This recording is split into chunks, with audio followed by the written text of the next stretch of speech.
Dalam rapat terbatas yang membahas laporan Komite Penanganan COVID-19 dan Pemulihan Ekonomi yang berlangsung di Istana Negara kemarin, Presiden menegaskan kepada jajarannya agar strategi penanganan pandemi COVID-19 dan pemulihan ekonomi nasional melalui kebijakan gas dan rem dilakukan dengan seimbang. Menurut Presiden, keseimbangan pengaturan gas dan rem bisa dirasakan dampaknya melalui berbagai indikator.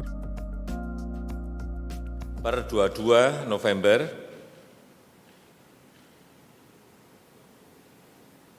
rata-rata kasus aktif COVID di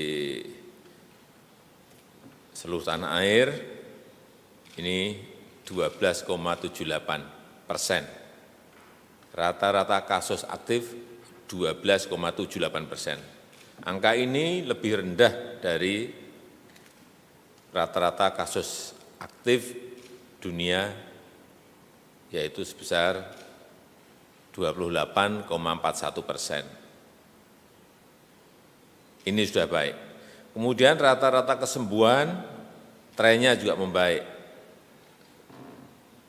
Sekarang sudah mencapai 84,03%, 84,03%. Ini juga lebih baik dari angka kesembuhan dunia yang mencapai 69,20%. Sementara itu dari bidang ekonomi, kebijakan penerapan gas dan rem juga dirasakan dampaknya.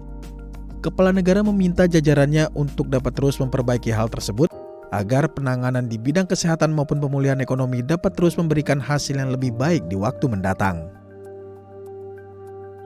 Kemudian di bidang ekonomi, saya kira sudah saya sampaikan minggu yang lalu, tren di kuartal kedua dari minus 5,32 membaik, di kuartal ketiga minus di 3,49.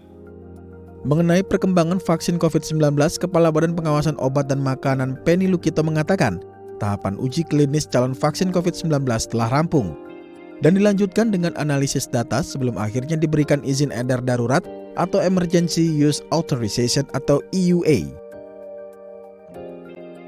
Alhamdulillah aspek keamanan dalam uji klinik pantauannya baik, aspek mutu dari vaksin Sinovac juga baik.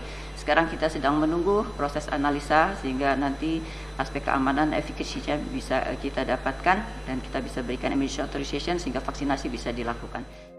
Tim Liputan, DAI TV.